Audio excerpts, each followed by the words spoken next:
I'm calling to, first of all, say thank you very much for hosting us, but I'd also wanted to reach out because we heard that you were deeply ashamed and distraught about our event. It's just what happened afterwards, that we had a lot of the LGBTQ reaching out in extreme anger that we would host this group.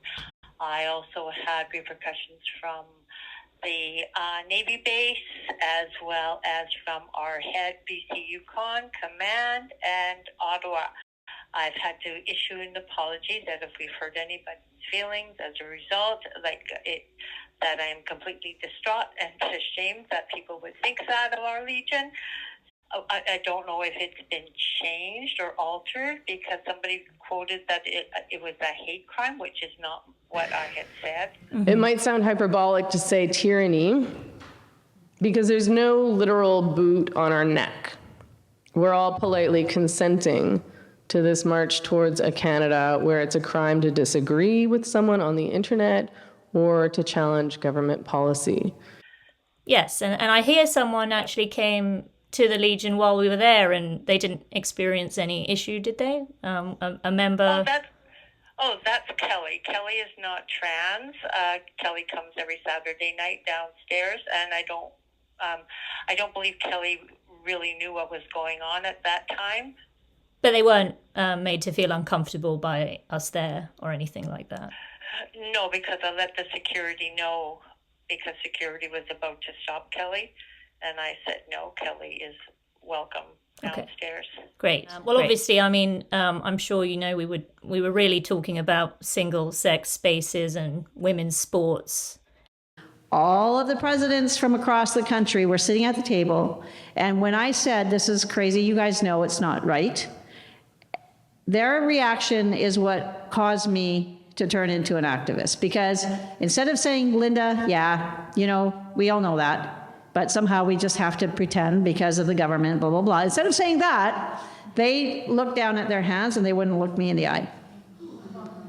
There was cowardice all around the table. And that we did have a young woman who herself thought she was non-binary or trans a few years ago and had a double mastectomy, and she spoke about how she now regrets it. 1,844 sunsets have graced the skies since I last cradled the weight of my breasts upon my chest. Obviously, it wasn't in any way an attack on any community. But here's the thing. Why didn't people look more closely? Why did people throw their support behind something blatantly absurd and illogical? Why did Canadians en masse one day accept that men could be women, children could be born in the wrong body, and that it is ethical medical care to chop healthy body parts off teenagers? But we did talk about censorship and deplatforming, which are obviously achieved by these kinds of activist tactics that you're now experiencing. Societal acceptance of such atrocities can only be achieved through censorship and propaganda, of which cancel culture is another component. It works by intimidation. If you see a turf, punch him in the fucking face!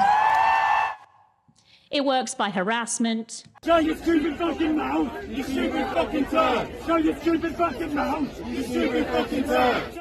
It works by deplatforming. Yes, and I fully support, everybody's rights to have an opinion, whether it's just the followed as a result really came down on our Legion, and I had everywhere it was coming at me. Yeah. And holding an expectation. Yeah, you're not the first venue that's been subject to this. Our previous venue is actually owned by some, immigrant small business owners, and they were described it as abuse. So, we do understand what you're put through. Because yes, I did say, I said it wasn't a big rally. There was no, and that's what it was, but they don't. It's been an interesting few days, I'll just say that. But I did say that, it wasn't a big rally. There was no they weren't going around throwing pamphlets around at the Legion members. That's not what it was. That is what props up this entire movement, the fear of being labeled transphobic. Each step I took toward this new identity was met with celebration and affirmation. Every time I shared a piece of this new me with the world, people applauded. I was affirmed by friends, by strangers, by the internet, and in some cases by people who may have had doubts but felt obligated to show support. But then sort of one of our heads of BCUCon said, yes, but it's the perception that's out there right now that we have to, as a Legion, we have to stand in support of our veterans, our trans veterans, and so that's the message we're getting out. Do you stand in support of your female veterans? My roommate at the time also identified as non-binary and had their breasts removed.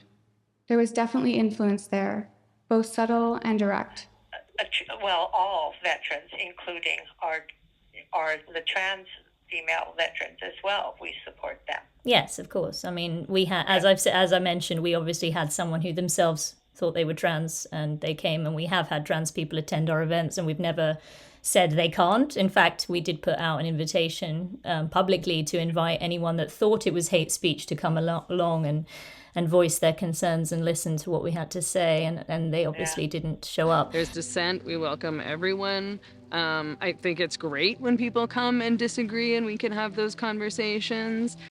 We have been libeled, being told that this is somehow a hate rally and we're a hate movement, which comes as no surprise, because this happens to us all the time, but obviously it's untrue. So we'll be responding to this publicly, and that sort of thing, just so you're aware. But I really appreciate you taking the call. And I know how important this story is, not just for me, but for others who may be grappling with similar feelings and experiences. Actually, thanks for hosting us in the first place. It was a really lovely space. And again, I will reiterate, I did not myself post anything regarding to a hate rally or a hate messaging. Yeah. That was not in my message at all. And out in the real world, Canadians are waking up. I talk to people from all walks of life about this issue because, as a wise woman on Twitter once said, the first rule of Turf Club is always talk about Turf Club.